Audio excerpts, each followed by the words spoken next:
What's up, y'all? Welcome back to another Pokemon Pocket update video for you all. It's your boy Ben here, and today we're going to be looking at tournaments that have already occurred for the first day. Really take a look at just kind of what the landscape is out there with new cards people are already theory crafting up to the point where they even felt comfortable enough to take these into tournaments and just kind of get these high records in their standings. So just kind of want to like talk through the different variations of these decks, so that way if you have the cards, if you're able to pull them as well, you can start to build these decks for your own, start to pilot them, and just kind of see and get a good feel for what some of these best decks that are coming out this early and what people are finding successful. And before we go ahead and get into that, we are super close to hitting 10,000 subscribers. You're like right there. So if you like the content, go ahead, hit that like, subscribe, and definitely click that notification bell button so that you do not miss out on a thing. All right, y'all, with that out of the way, let's go ahead and get into it.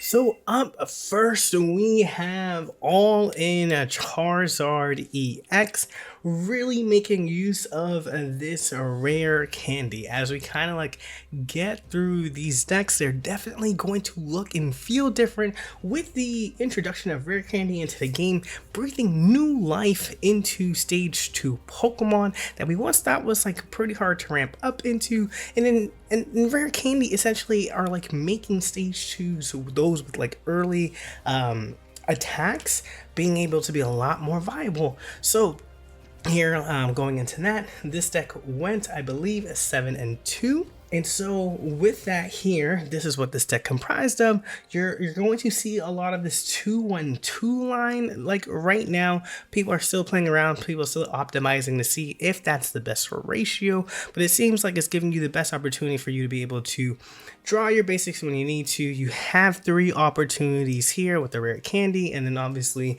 you want to put in your Charizard EX here, so that way so that way you can get the most consistency in building that. We're seeing 2 Ionos to just make sure that you're getting through this combo here of finding your pieces and getting that evolution each turn that you can get, and then you're just kind of filling the rest out with some trainers, Lily being one of the better supporters for these rare candy stage 2 mons. Healing that 60 damage is really key. We have Pokemon Center Lady just to like give you some survivability with your basic, or if you have to go into your stage 1. Same thing with the giant capes here. Dealing with 200 HP is quite a lot. And what's really nice here is that Charizard EX can also afford, you know, Red, a Cyrus, a Sabrina, because while it's 150 and that can deal a lot, we still see mons with 170, 180 HP with the capes that get up even higher. And so while your health is high enough to survive an attack from them, they can sometimes survive an attack from you. And so if you're thinking like, why not run the old genetic Apex Charizard? With the introduction of rare candy, that is a different style of deck, because if you ramp up into your genetic Apex Charizard right away, the first time that you can attack is when you have 3 energy, so you need the Moltres to help you ramp up, and then when you have the Moltres, it's just like a whole different style of deck, whereas Charizard EX can get to its final attack with 1 Stoke, then you prime up with Lily, whatever that they hit you with, delete that damage from you, and then you just start attacking right away with the 150. So this is a really, really strong deck right now, and definitely one that was being talked about of like in the works of like people getting really, really excited to test this out and to see it really do well. Up next, we have a different variation of this Charizard EX while building up into the Incineroar EX. What's really cool here is thinking about how you want to introduce 2 stage 2s inside of a deck, when before it felt like too inconsistent. To be able to do that with this introduction of rare candies, playing around with the ratios can allow you to have less Pokemon to find them. So you have 2-2-2 here for your Charizard EX line, using them as your main attacker, and then you kind of have 2 Littens and 2 Incineroar EXs here, right? So you don't want to go all in, so that way you have 2, 4, 6, 8, 10 Pokemon. You don't want to have 12, but with this rare candy kind of making up for that in that sense. So This is really strong. Incineroar being able to Fire Fang for 30, burning your opponent, essentially knocking him down for an additional 20 is pretty strong, and being able to deal 140 while this Litten does damage to itself, you're already unleashing that. So this is the best Litten to run to make sure that even if you jump into that Incineroar X, you are enabling its final attack. Another cool deck that's kind of making waves, just to start off, is this Bayonet Mewtwo EX deck here. You're getting definitely a good run with the Psychic type deck here to like kind of draw in a disruption with Bayonet, and then just dealing attacks with your Tapu Lele and having Mewtwo EX as your finisher. This person decided to keep Shaman in here just for survivability, but for those of you who don't know, Bayonet's attack, and we can like zoom in for this one, for 1 energy during your opponent's next turn, they can't take any energy from their energy zone to attach to their active Pokemon. So you can power up, you still can use the energy, but it has to be on your bench, and therefore you're disrupting them from being able to attack you. 1 energy for 30 while providing disruption is pretty nice. And then we can take also a quick look at Tapu Lele here. Tapu Lele does 20 damage to one of your opponent's Pokemon for each energy attached to that Pokemon. So while they're building up, they finally retreat out, they have their bench Pokemon ready to go. Tapu Lele is just saying like, hey, I can hit you for 60. Hey, I can hit you for like 4. Like, it's just really cool to see that energy output is just 1, while that damage output definitely scales up based on what your opponent is trying to do. Overall, this deck really stands strong in terms of just trying to disrupt everything that they're trying to do with the Team Rocket Grunt, really making sure that their opponent's active Pokemon doesn't have energy to attack here. You have obviously Bayonet to support that, your Guzma to take away their Pokemon tools. I'm interested to see how well Guzma does in this kind of meta here. Pokemon tools, we've seen a lot of keeps, we've seen a lot of helmets, now Poison Barbs might be into the mix, so maybe even just running one of these will be key, but we'll see how often that lays out as we start to see the meta develop more and more. Up next, we have a Solgaleo deck. I still need one more. I can't wait to get the second one, my hands on the second one here, but this is essentially, you're kind of treating this as like 2 stage 1 decks here. So you have your Cosmog, none of your stage 2s, just the rare candy, so you can just evolve and then start attacking right away. Your Solgaleo EX into your Excadrill, stage 1 for 1 energy, you're attacking for 50, so that's really strong. The retreat cost here is 3, but due to Solgaleo's ability Rising Road, you get a free retreat because Solgaleo can automatically go into that active spot without having to worry about the retreat cost. So that's what's really nice here. You're running an Iono again to find your pieces, but since you're not cluttered with a ton of Pokemon, that should be a lot easier for you. Your Pokemon communication is also really nice when you have small number of Pokemon, because then you know exactly the odds of what you need to get, and then you can play to that route of either waiting till you get another Pokemon or getting more. Some cool combinations here, because you're running 4 basics or just like really a small amount. By having a basic used for your Pokemon communication and then using your Pokeball to pull out that same basic, that continues the drive to be able to search for your Pokemon, and that's just like a really nice touch with this deck. Up next, we have an upgrade to a big bad deck, which is the Rampardos Lucario. Say hello to Rare Candy to pump up its consistency and getting you into that Rampardos. You're still running 2 Lucarios to upgrade that plus 20 or even sometimes plus 40 if you can manage to put all those pieces together. You have the Iono, you have the split between Iono and Pokemon communication, really to help you search for those fossils if you can't find them. They are treated as item cards when they're in your deck and when they're in your hand. However, once they are on the field, you treat it like a 40 HP basic Pokemon. That's why you lose a point if your Pokemon that's why you lose a point when they get knocked out. That's why you can attach an energy to a fossil right away. This is a basic Pokemon, which means Rare Candy does work with it before the set came out. Now there's like a lot of discussion going around whether or not that could work, and so just wanted to clarify, like, that does work. this makes this deck work really well as well with that. And this is something that I'm really interested in trying again. This deck was already doing work before, and now you're adding some clear consistency with the rare candy, being able to boost up and go directly into this 130 because it's only one attack. You kind of want to like start off with like either your Riolu or your Marshadow.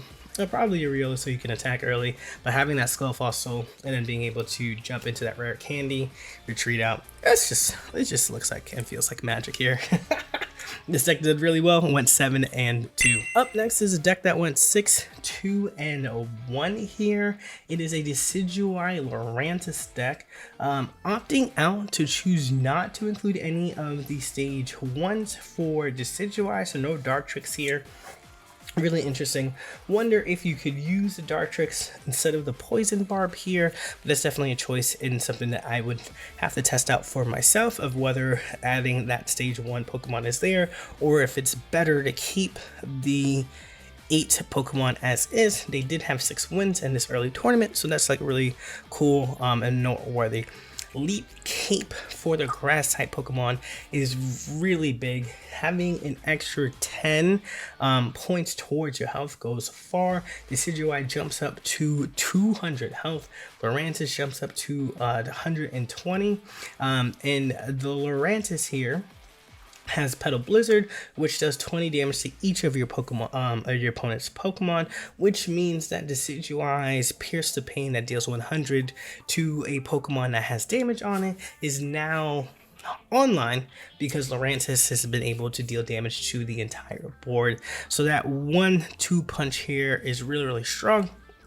And this Pokemon here, I'm gonna see a lot of it being able to splash in different places, it having that colorless energy for it, like it is too colorless to enable that 100 damage here. Can be seen splashed into different decks, so I'm really curious to see how Decidueye continues to evolve and how people get creative with inserting this mon into different styles of decks. Here is a Oricorio Magnezone Pikachu EX deck that went 6-1 here. Oricorio is feeling like a sleeper in terms of a card, feeling like it's now a meta staple. It is definitely having people think about how they are building their cards, because if your opponents do have an Oricorio and you're solely relying on like double Charizard, or you're solely relying on, you know, double Incineroar, or just like 2 strong EXs to finish out, well, you can't win. You can't do anything. Safeguard means that it prevents all damage to this Pokemon by attacks from your opponent's Pokemon EX types. So there's nothing that's going to break through that no matter what you do here. So like those Darkrai Giratina decks, you run into this, that is literally a GG for you. You have Magnezone here, and peep this, right? Like Magnezone, and this is gonna be really cool to see how Dina approaches building stage 2s or building stage 1s in particular moving forward, because there are no rare candies present here, because Magneton is an essential piece here to have, because you are building up energy, which means you can dedicate energy into your Oricorio, you can dedicate energy into your Pikachu EX to snipe for 150 as like a closeout win there. And so having this strong of effect for your stage 1, if we can get more of that and really have to decide, should I include it, should I not? If it's good, do I include 2 of them, do I not? I think it's going to be really fun, because the decks aren't getting any bigger, and giving us more difficulty in a way to build our decks is going to be really spicy. But for Magnezone, as it stands right now, does not want rare candies. It loves the Magnetons in here, and being able to generate will be really cool. I'm interested in how a Dawn might work, just to like, how about with Pikachu after it uses a Thunderbolt, being able to retreat or to attack again if you pour an energy on there.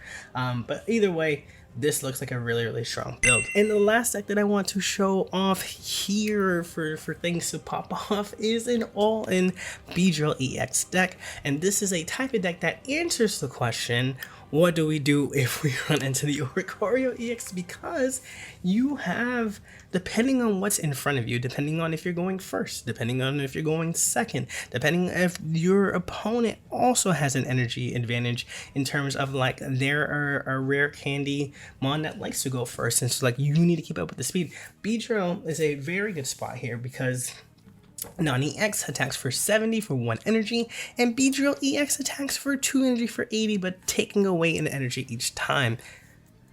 That's great. Non-EX 70 attacker or an EX 80 attacker. You have your leaf capes here to build up, to go up to 190 or to go up to 140. Going up against these powerhouses where they might just take more time to develop here allows you to do that. Taking away energy from mons who are trying to stage 2s that are trying to cheat out and do like their early attacks to build up to their later attacks, and Beedrill saying, nah, I'm not doing that. It's really great here. Obviously, your Ericus for the heals. I wonder if there is a way to include a Team Rocket Grunt. Maybe I'm coping, but just like the 1-2 combo between a single heads and a Beedrill disrupting 2 energy away just feels really powerful. But that's just me. Let me know what y'all think. But yeah, y'all, the meta is here, or is growing, or is not here and is developing. But whatever it is, as you can see, there is creativity in deck building once again, and we're getting just a splash of it as the early start, and let's continue to see what comes up from it.